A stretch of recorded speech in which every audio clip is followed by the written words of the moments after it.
যেভাবে আসছে সেভাবেই তার নাম আছে। যেটা লক করা সব আমরা দেখতে পাচ্ছি। সুতরাং এখানে কারো কিছু হাত দেওয়ার সুযোগ নেই। আর যেটা নিয়ে অভিযোগ আসছে সবগুলো লক ওইরকম তালা ভাঙা অবস্থায় এখানে আসছে, সেভাবেই সে তখন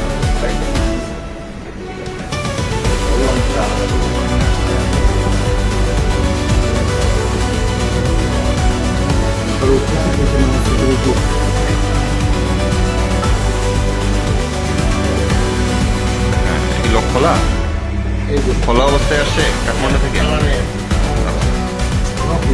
এটা লক ছাড়া এভাবেই আসছে।